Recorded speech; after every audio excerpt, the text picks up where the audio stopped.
Hey guys, Kim Brzelic here, and I went to a barn sale today. Now, first of all, Doug at Metalworks Machine Shop YouTube channel kind of gave me the hot tip here. He couldn't be there, obviously. He had, well, not obviously, but he had to work at his job. He alerted me to a Facebook Marketplace ad of a sale, and they had a picture of a Bridgeport, and now you guys either have or will see all of that. Now, before I go into what I bought, there's a story kind of around the Bridgeport that I at first was reluctant to share, but thinking about it, I was reminded of a story that one of my bosses told me. I sold dairy products off the back of a truck, so I drove to restaurants and sold them their milk, their butter, their cheese. I did that after I drove to Cincinnati, and that was my route. Now, we were based out of Dayton, and on the weekends during the holidays, I helped out in a restaurant, you know, with the big Christmas parties, cooking and stuff. And I got a chance to, you know, look at their invoices. Well, they're paying like, oh, $2.25 for a quart of heavy cream. And I'm selling the exact same product from the exact same company for 80 cents a quart to restaurants in Cincinnati. I asked my boss about it, and he said, well, I negotiated the prices with the owner of your restaurant, and we all agreed on these prices. And I said, well, this is obscene. I mean, what did she have to go on? What basis was, you know, what was her baseline? And he winked and said, well, one thing you got to realize, Cincinnati has 3 producing dairies. So we have to give our product away down there to be able to get in the door to sell them their cheese, their cottage cheese, their butter. So saying that, I arrived at the auction. I got Charles, the owner of the property, back by the milling machine after looking at it a little bit. Doug gave me a lot of instruction on how to inspect it, which I really appreciate, but it wasn't in the condition for that kind of inspection. It wasn't in condition to have any of the knobs turned, any of the wheels cranked. Anyway, there was also a rotary table next to it, and I said, will you take $100 for the rotary table? And he said, yes. And I says, well, what about the milling machine? So you take $100 for that? No, I said, how much is the milling machine? He said, $100. So I said, okay, so it's $100 for the rotary table, $100 for the milling machine. He says, no, $500 for the milling machine. It was his birthday today. He's 91 years old. Okay. So I move on, and I'm thinking, and a young man approaches me and asks me, he says, I'm going to go make that guy an offer on that thing. He says, you know, I saw you were already talking to him. Are you do you want to buy it? I don't want to step on you. And I said, buddy, you know, that's fine. I'm really not interested in it. And he ended up, the price he negotiated was $1,000. Now, I don't know if he brought that number up or if the owner brought that number up. I mean, it's none of my business. And hence I was hesitant to bring this up because I gave that young man my YouTube channel information, and he'll probably see this video. But the thing is, he paid for a fair price. and you know, for what he got there, and he should be totally happy. He's got a lot of work ahead of him as far as, you know, cleaning things up, and he knows that. Compared to the mills that I saw last summer for $1,300 clean, scrape marks still on them, still oily, running like, you know, they were running the month before. I can't see paying 500, 1,000, or even as low as 500 for something that's going to require that much work. When, if I'm patient, I think I can get something that's more akin to what I saw last year, which was, man, it was a row of 6 or 8 milling machines, and they were, I mean, they were clean. These things were cleaned, you know, every night after work or once a week or something, and they still, you could still see, you know, scraping on the ways. So that's what I'm waiting for. In the meantime, let's check out what I got. Here we have a Ryan surface plate. Well, I don't know what the dimensions are.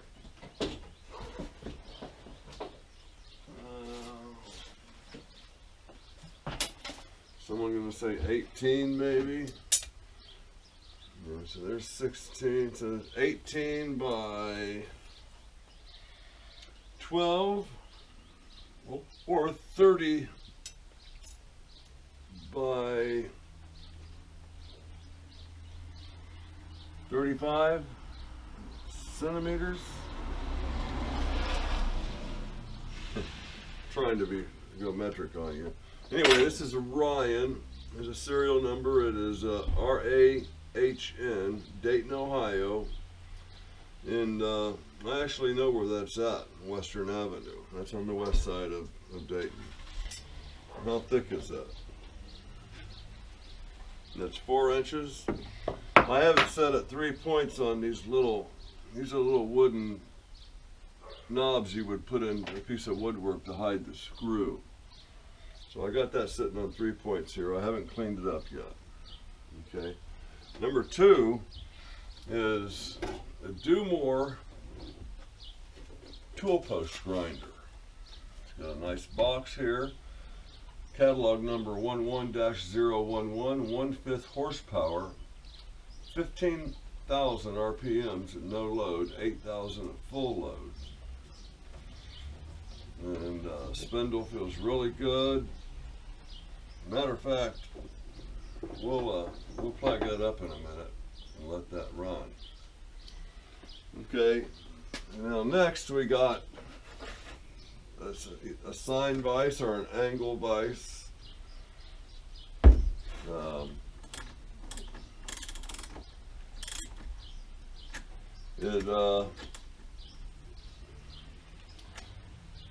Little backlash. It doesn't pick up the moment you change. Well, I'm going the wrong direction. So there's tight. So that pretty much starts moving as soon as you start turning. So I actually went back and got that later on in the day. Not much later. Now here we got an Alfred T.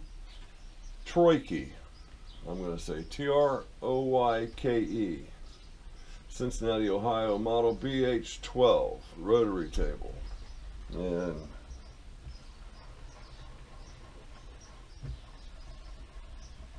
very smooth considering the conditions it was found in. I oiled up these 2 holes. I've got some oilers here. I flipped it over, did some oil on the bottom, oiled the worm gear. So that's the state of that. And last but not least, I got this oil can, and I paid $1 for that. And I bought a car mat. Let's go look at my car mat. Now we won't look at my car mat. Okay, here's the, there it is. I've done a little polishing up here, or just cleaning. Now it's going to clean up nice. This is also going to clean up nice. It's got some gouges on the top here, but once the rust is off this thing, and I have to make jaws for it. There's only one jaw on it. The tool post grinder. Let's go ahead and look at the surface plate next. What am I undoing here? So we all know what they look like. Get a close up of the tag. Fortunately, that fell off right in the back of my car. Okay, I'm going to set the camera up here. And I'm going to bring a wire around here. We're going to lose some of our light.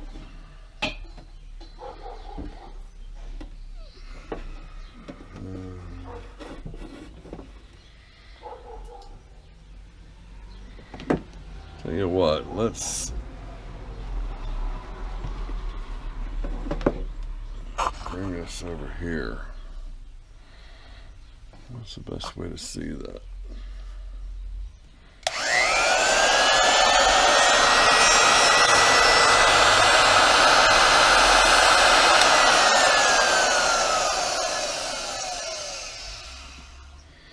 Okay, obviously you need a belt to run between here and here to, and like I said, this spindle feels very good, very nice. It has the box it came in. Okay, now for the price. I paid $100. I think now 50, 25, and 40. I should have offered them 20, but you know what? A fair price is a fair price. This is going to come out beautiful. I have no doubt. T-slot that to the table. KO Lee. Bottom of the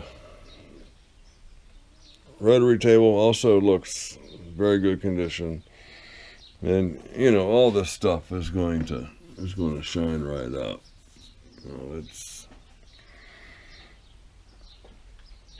And here's another project we got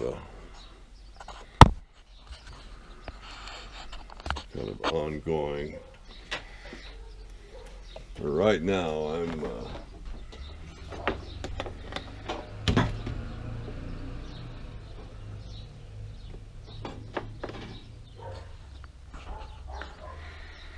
well, let's dump some money into that thing. Okay, I went and got gasoline, and I'm returned.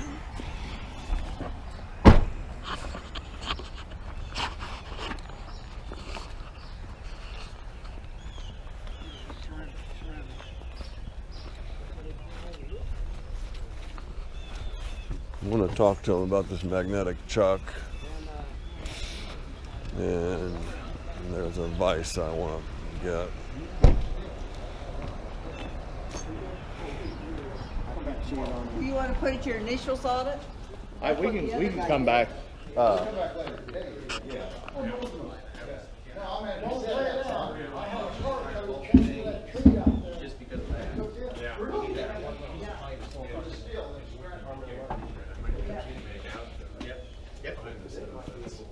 I've spent a lot of time watching the videos, just say, okay, let's go to truck repair shops, and, you know, axles are good for this, and Yep. drive shafts for that, all that good stuff. So you filming for YouTube? Yeah, it's missing a Missing the back. Missing a jaw. No, it's just missing one jaw here. Yeah. It's all there.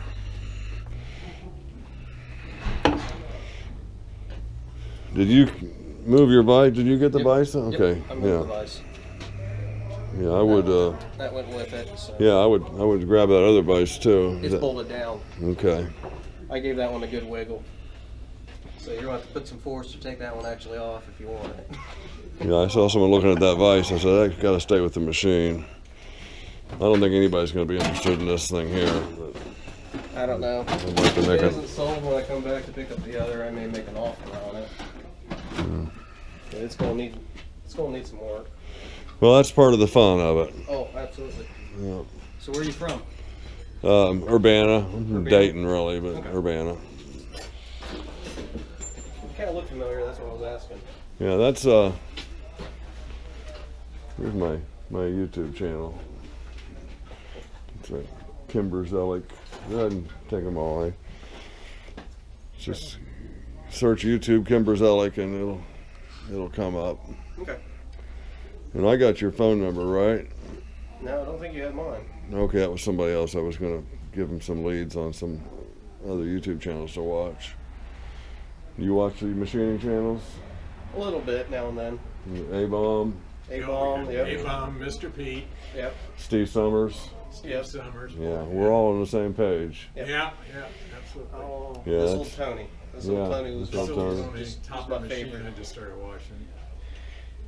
I don't watch it just for the machining. I watch it for the comedy. That's the Yeah, funny. that's, yeah. Well, it's Just good all how around. quirky he I'll go is. back and rewatch Steve Summers, because Oh, it's yeah. just entertaining. And Yes, absolutely. plus, you Oh, know, he's so good. Well, not Yeah. his tool, though he Oh, hasn't been yeah. on lately. well, what's amazing is how technical you can go. Oh, yeah. When they start talking about measuring flatness and time, Yeah. arc seconds, Yep. Yeah. but then there's something there for the guys like me. I'm just a hack, I just scratch Yeah. stuff out. Well, I grew up with this stuff, but never, I've run a bunch of machine shops, but never knew how to do it.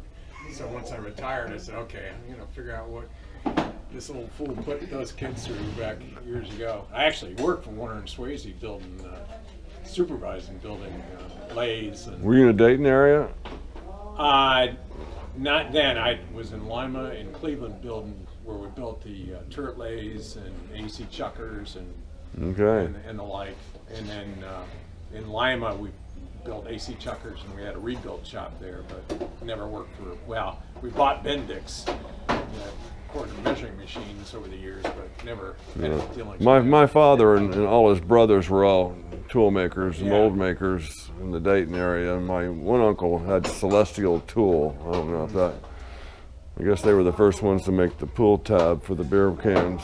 Oh, yeah? Yeah. We used to- when I was a- That's why it sounds familiar. When I was a kid, we had 14 karat gold plated tie clip